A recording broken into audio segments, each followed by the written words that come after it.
Sir ആ മാനേജറെ ചോദ്യം ചെയ്തു, ഒന്നും കിട്ടിയില്ല. അവനൊരു പാവാന്ന് തോന്നുന്നു. സാർ ആ കുടിയൻ്റെ ഭാര്യയെ ചോദിച്ചിട്ട് എന്തെങ്കിലും വിവരം കിട്ടിയോ സാർ?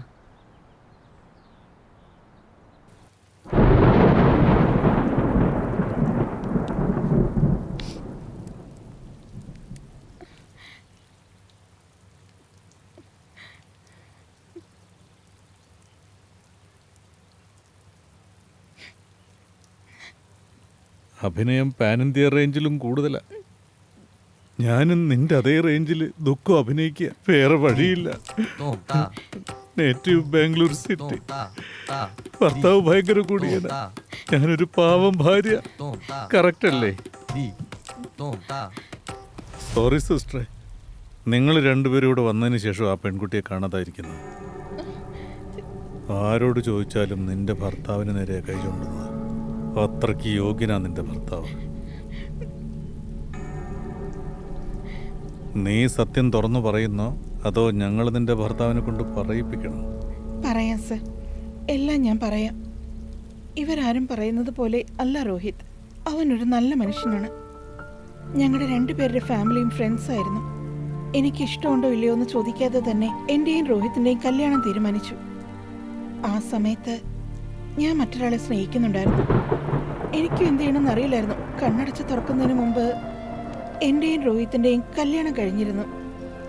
ഫാമിലിയുടെ പ്രഷർ കാരണമാണ് ഞാൻ ഈ കല്യാണത്തിന് സമ്മതിച്ചത്. എന്നാൽ കല്യാണം കഴിഞ്ഞപ്പോഴാണ് രോഹിത് ഒരു നല്ല ആളാണെന്ന് മനസ്സിലായത്. ഒരു ദിവസം അറിയാതെ ആ പയ്യൻ അയച്ച മെസ്സേജ് രോഹിത് കാണുകയുണ്ടായി. ഞാൻ ആ പയ്യൻ്റെ നമ്പർ ബ്ലോക്ക് ചെയ്തു. എങ്ങനെയൊക്കെ ഞാൻ അവനെ പറഞ്ഞ് മനസ്സിലാക്കാൻ ശ്രമിച്ചെന്നു.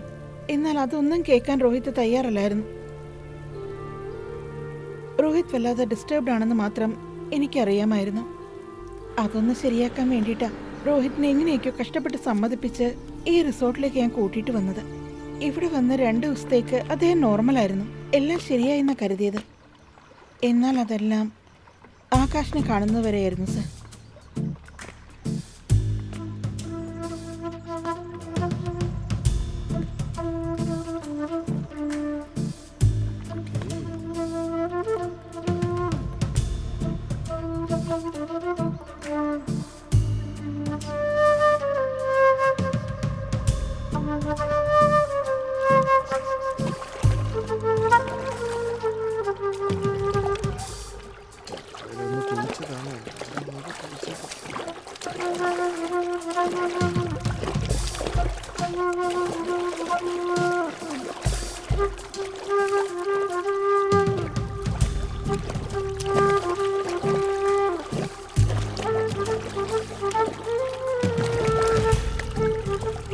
Hey, I am Akash.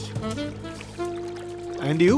എന്തിനാ എന്റെ പേര് അറിഞ്ഞിട്ട്? കാണാൻ സുന്ദരിയായിട്ടുണ്ട്, അതുകൊണ്ട് ചുമ്മാ പേര് ചോദിച്ചെന്നേ ഉള്ളൂ. കാണാൻ ഭംഗിയുണ്ടെങ്കിൽ ഉടനെ പേര് ചോദിക്കും. ഭംഗി രസിക്കുന്നതൊക്കെ തെറ്റാണ്. ഒരാളുടെ സമ്മതമില്ലാതെ അയാളുടെ സൗന്ദര്യം ആസ്വദിക്കുന്നത് തെറ്റാണ്. ആസ്വദിക്കുന്നതിനൊക്കെ ഇപ്പൊ പെർമിഷൻ വേണോ? നല്ല സ്മാർട്ടായ ഉത്തരങ്ങളാണല്ലോ. I am Diya Rohit. Diya Rohit, nice name. നിങ്ങളുടെ പേരും നിങ്ങളെ പോലെ ഭയങ്കര ഭംഗിയാണല്ലോ. രോഹിത് എന്ന് പറയുമ്പോൾ അത് നിങ്ങളുടെ അച്ഛനാണോ അതോ? No no, his my husband. അതും കയ്യിൽ പോയി. കയ്യിൽ bottle any time liquor no mixing water കളറൊന്നുമില്ലാത്ത പ്യൂറായ ഡ്രിങ്ക് ഇത്. ഒന്ന് നേരെ നോക്ക്, വോഡ്ക ഷോട്ട്സ് ഷൂട്ടർ. ഇത് തന്നെ ഇവനുടെ തോഴൻ കാലത്ത് എടുത്തവൻ കയ്യിലൊരു ബീറ്. 24 മണിക്കൂറും കുടിച്ചിടും ഇവനോ എന്നാളും. ബോധം പോയി കറങ്ങി നടന്നിടും, ജീവിതം ഇങ്ങനെ പോയിടും. അതെ, എന്തോ പോലെ ഉള്ള ആളാ, കുടിക്കുന്ന സ്റ്റൈല് ഒടുക്കത്തെ ആറ്റിറ്റ്യൂഡ്. സോളോ നീടും ലെസ് ടോക്ക് മോർ ഡ്രിങ്ക്. തെളിഞ്ഞ് വരും നേരം വീണ്ടും കുടിക്കും. കുറഞ്ഞു വന്നെന്നാലും വീണ്ടും കുടിക്കും. എപ്പോഴും party mood, happy mode, jolly mode. Hi, I am Rohit. ഈ കൈയല്ലേ ആകാശ്. ഡ്രിങ്ക്സ് കഴിക്കുന്നോ? Oh it's okay. Come on bro, കഴിക്കുന്നു. ഇല്ല ബ്രോ, ഇപ്പോ വേണ്ട. It's too early to drink. Ladies ഉള്ളത് കൊണ്ടാണോ? ഒരു മിനിറ്റ്, പറഞ്ഞില്ലേ Diya Rohit? My sweet wife. ഇവനെന്താ സാധനം? പറഞ്ഞില്ലേ ദിയ രോഹിത്? പറഞ്ഞില്ലേ ഞാനാ രോഹിത്. ഒരു പെഗ് ബ്രോ. ബ്രോ വേണ്ട ബ്രോ, ഇത്ര ഏർലി ആയിട്ടോ? തണുപ്പിന് നല്ല സുഖം ഉണ്ടാവുന്നേ. കമാൺ ബ്രോ, ഒറ്റൊരു പെഗ്. വേണ്ട ബ്രോ, കമാൺ വേണ്ട. ബ്രോ, ബ്രോ, ഒരു തവണ വേണ്ട. കുടിക്കും. ബ്രോ, നിങ്ങൾ കുടിക്കും. ഓക്കേ, ഒരു തവണ കുഴപ്പമില്ല. കുടിക്കും. ഓക്കേ, ഓക്കേ, ശരി എന്നാ, ബൈ. ഇതെങ്ങോട്ടായി പോകുന്നേ ബ്രോ? ശരി എന്നാ, ബ്രോ, ശരി, ഒരു ശരി, തവണ പിന്നെ കുടിക്കും ബ്രോ. കാണാം, ബ്രോ, നല്ല പിന്നെ സാധനമാ ബ്രോ. എന്താ ബ്രോ, വരൂ ബ്രോ. ഇത് എങ്ങോട്ടാ പോകുന്നേ? ഇല്ല, പിന്നെ കാണാം. അതെന്താ സൈഡ് ഡിഷില്ലാതെ കുടിക്കാറില്ലേ? ഓ നിങ്ങളുടെ റൂമിലോട്ട് വരട്ടെ ബ്രദർ? ഇല്ല, carry on, hello, carry on. വരുന്നേ ഒറ്റൊരു പെഗ് എനിക്ക് വേണ്ടി പ്ലീസ്. വേണ്ട ബ്രോ. നിങ്ങളുടെ റൂം നമ്പർ പറയുന്നേ ബ്രദർ. ഹലോ, പറഞ്ഞിട്ട് പോകുന്നേ. ഈ നാല് റൂമിലോട്ട് വരൂ. ലാസ്റ്റ് നിങ്ങൾക്കാണ്. ചേഴ്സ്. രോഹിത് മതി. കം. ഓക്കെ, പകലിൽ കുടിക്കില്ലത്ര. ഞാൻ അവനെ ഓടിച്ചത് കണ്ടില്ലേ? എന്റെ ഭാര്യ കണ്ട വെറുതെ വിടും. ആ, നിനക്ക് എന്നെ കുറിച്ച് അറിയില്ല.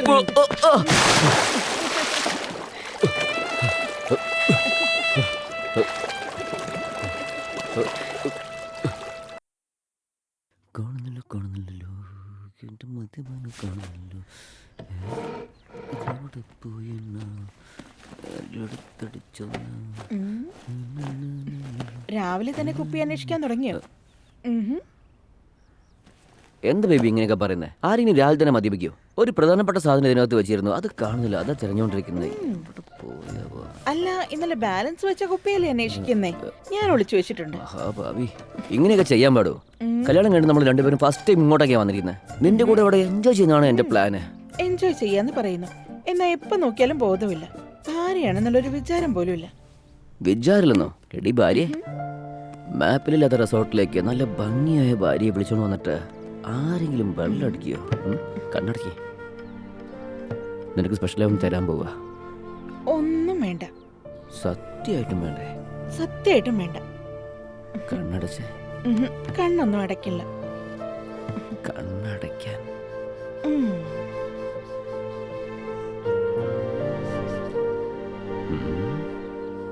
മിലിറ്ററിങ്ങളത്തെ സാധനം ഉണ്ടാവും അല്ലേ? ഇപ്പൊ പോയാ വാങ്ങിക്കാം. സോറി ഭാര്യയെ, നിനക്ക് പിന്നെ തരാം. രോഹിത്, രോഹിത്, ഏ രോഹിത്.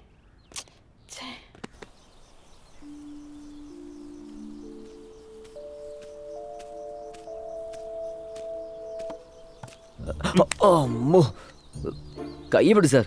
സാർ ഒരു മിനിറ്റ് കൈ വിടോ, പറയട്ടെന്നേ. ഓ, എന്ത് പവറാത് എൻ്റെ അമ്മോ.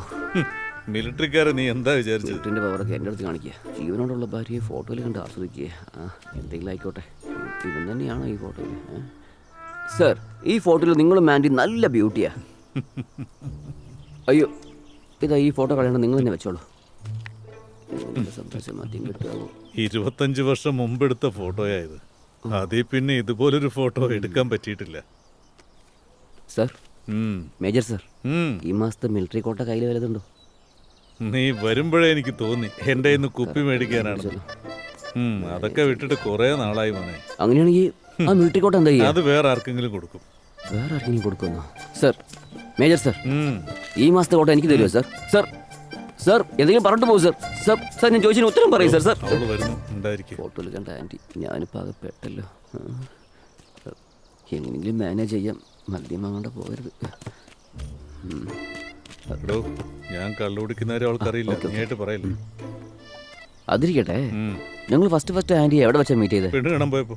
ഓ, അറേഞ്ച്ഡ് മാരേജ് ആണല്ലേ? അതെ. അതുകൊണ്ട് എത്ര നല്ല ഭംഗിയുള്ള ഭാര്യയെ കിട്ടിയത്. എന്ത്? അത് വേറൊന്നുമില്ല സാർ, നിങ്ങൾ വളരെ സ്ട്രിക്റ്റ് ആയ മിലിറ്ററി ഓഫീസർ അല്ലേ? നിങ്ങൾ രണ്ടുപേരും തമ്മിൽ വഴക്കൊന്നും വരാറില്ലേ? ഇല്ല. അടിപൊളി. എനിക്കും എൻ്റെ ഭാര്യയ്ക്കും കല്യാണം കഴിഞ്ഞോട്ട് ദിവസേന വഴക്കാ. രണ്ടുപേരും എല്ലാത്തിലും അഡ്ജസ്റ്റ് ചെയ്ത് പോവാണെങ്കിൽ ജീവിതത്തിൽ ഒരു പ്രശ്നം ഉണ്ടാവില്ല. ഒരു കുപ്പി മതിയത്തിന് നിങ്ങളുടെ അഡ്വൈസ് എല്ലാം കേൾക്കേണ്ടി വന്നല്ലോ. എന്താ വന്നില്ല സാർ, ചായ കുടിക്കും. എന്തു പറ്റി ആൻറ്റി? ഒന്നുമില്ല മോനെ, കാലില് ചെറിയൊരു നീര്. ഓ, ഞാൻ വേണമെങ്കിൽ ഒഴിഞ്ഞിട്ടെ? നോ നോ നോ, അതിന്റെ ഒന്നും ആവശ്യമില്ല. ഇതിലെന്താ ആൻറ്റി? എൻ്റെ അമ്മയാണെങ്കിൽ ഞാൻ ചെയ്യില്ലേ? കാല് കാണിക്കൂ.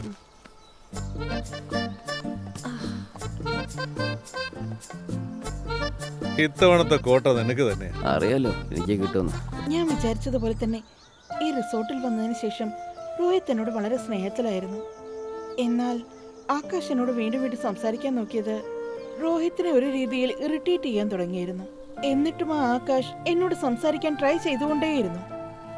ഇതൊരു ആവശ്യമില്ലാതെ രോഹിത്തിന് എൻ്റെ പാസ്റ്റ് ലൈഫിൻ്റെ ഓർമ്മകൾ കൊടുത്തു. എന്റെ കയ്യിൽ നിന്ന് ഒരു തെറ്റുമില്ലെന്ന് രോഹിത്തിനെ മനസ്സിലാക്കിയിപ്പിക്കാൻ ഞാൻ ശ്രമിച്ചു. എന്നാ ഇതിനെക്കുറിച്ച് സംസാരിക്കുമ്പോഴെല്ലാം അവൻ എന്നെ അവോയ്ഡ് ചെയ്യാൻ തുടങ്ങി. ഞാൻ തനിയിരിക്കുമ്പോഴൊക്കെ ആകാശ് ഒത്തിരി വട്ടം വന്ന് എന്നോട് സംസാരിക്കാൻ ശ്രമിച്ചു. എന്നാൽ ഞാൻ അവോയ്ഡ് ചെയ്തു. എന്നാൽ ഈ കാര്യങ്ങളൊന്നും രോഹിത്തിന് മനസ്സിലാവുന്നേ ഇല്ല സർ. ഞങ്ങൾ രണ്ടുപേരും സന്തോഷത്തിലല്ല എന്ന കാര്യം ഈ റിസോർട്ടിലുള്ള എല്ലാവരും മനസ്സിലാക്കാൻ തുടങ്ങി സർ. സാർ തുറക്ക് സാർ. സാറേ ഞാനൊന്നും ചെയ്തില്ല. ഡാ, എന്താണ് നിന്റെ പ്രശ്നം? സാറേ, ഒന്ന് വെറുതെ കൊട്ടിക്കൊണ്ടിരിക്കുന്നു. മനസ്സിലാക്ക് സാറേ. നിന്നോട് പൂജ മിണ്ടാതിരിക്കാനല്ലേ സാറേ, പറഞ്ഞത്? സാറേ പ്ലീസ്. സാർ എന്തിനാണ് അവൻ ചുമ്മാ ബഹളം വെച്ചോണ്ടിരിക്കുന്നത്? സാർ അവന്റെ ഫ്രണ്ടിനെ കാണുന്നില്ല. ഡോ, സാർ ഈ പെൺകുട്ടി റിസോർട്ടിൽ എവിടെയെങ്കിലും ഉണ്ടോ എന്ന് നോക്കിയേ. ശരി സാർ. ഇവനെ വിളിച്ചോണ്ട് പോ. സാർ, സാർ എനിക്കൊന്നും അറിയില്ല സാർ. വാടാ ഇങ്ങോട്ട്. സാർ, എന്നെ ഇതിനെ കൊണ്ടുപോകാൻ നടക്കാനല്ലേ സാർ. പറഞ്ഞത്? അപ്പോൾ ഫംഗ്ഷന് ശേഷം കാണാതായ പെൺകുട്ടിയെ നീ കണ്ടിട്ടില്ല? സാർ ഞാൻ മാത്രമല്ല സാർ, ഇവിടെയുള്ള ആരും തന്നെ കണ്ടിട്ടില്ല സാർ. ഇത് തന്നെയല്ലേ സാർ ഞാൻ രാവിലെ തൊട്ടേ പറയുന്നത്. എന്തായി? തീർന്നു. ഇപ്പൊ എന്താ പ്രശ്നം? സാർ ഈ റിസോർട്ട് മുഴുവനും അന്വേഷിച്ച് നോക്കി. അവരുടെ റൂമിലും ഫുള്ള് നോക്കി. റൂം മൊത്തം ഓപ്പണിലായിരുന്നു. എല്ലാം അലങ്കോലമായിട്ട്. റൂമിൽ ആരുമില്ല. കുറച്ച് ദൂരെ വരെ പോയി നോക്കി. അപ്പോഴാ ഈ ഫോൺ കിട്ടിയത്. ഇത് അവളുടെ ഫോണാ സാർ.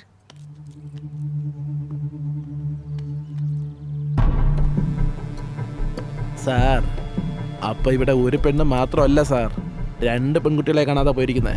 എടാ, സാർ, എന്താണ് ഇവിടെ കാണിക്കുന്നത്? നടക്കുന്നത്? എനിക്കൊന്നും അറിയില്ല. ഇതിനു മുമ്പ് നീയല്ലേ ഇവിടെ ഉണ്ടായിരുന്ന? ഇവനിപ്പോ പുതുതായിട്ട് ചേർന്നല്ലേ? CCTV പോലും വെക്കാതെ എന്തുണ്ടാക്കുക ഇവിടെ? ഈ 2 പെൺകുട്ടികളുടെ മിസ്സിങ്ങിന് നീയാണ് കാരണം എന്ന് പറഞ്ഞാ നിന്നെ അകത്തിട്ടെ. സാർ സാർ സാർ ടെൻഷൻ ആവല്ലേ. വേണ്ട, നിൽക്കൂ സാർ, ഞാൻ ചോദിക്കാം. യാ, ആരാടാ റൈറ്റ് ഹാൻഡ് എടുത്ത് ലാസ്റ്റായിട്ട് സംസാരിച്ചത്? അയ്യോ സാറേ, എനിക്കൊന്നും അറിയില്ല. അവർ റിസോർട്ടിലേക്ക് വന്ന ഗസ്റ്റ് ആയിരുന്നു സാർ. കൂടെ ഡാൻസ് കളിക്കാൻ കമ്പനിക്കാരില്ലെന്ന് പറഞ്ഞ് എന്നെ വിളിച്ചതാ. അതല്ലാതെ എനിക്ക് വേറെ ഒന്നും അറിയില്ല സാർ. പക്ഷേ മണി സാറ് ഇടയ്ക്കിടയ്ക്ക് അവരുമായിട്ട് വളരെ അടുപ്പത്തോടെ സാർ സംസാരിക്കാറുണ്ടായിരുന്നു. അങ്ങനെയൊന്നുമില്ല സാറേ. ഈ റിസോർട്ടിൽ വരുന്ന ആൾക്കാരോട് എങ്ങനെയാണ് പെരുമാറുന്നത് അത് തന്നെ അവരോട് പെരുമാറിയത്. അവരൊരു കഥ എഴുത്തുകാരിയാ. അവരുടെ കഥയ്ക്ക് വേണ്ടി ഈ റിസോർട്ടിനെ പറ്റി ചോദിക്കുമായിരുന്നു. അന്നേരം ഞാൻ ഓരോന്നൊക്കെ പറഞ്ഞു കൊടുക്കും. അത്രേ ഉണ്ടായിട്ടുള്ളൂ സാറേ. അവര് വളരെ നല്ലവരാ. കുറച്ച് കുറുമ്പുണ്ടെന്നേ ഉള്ളൂ.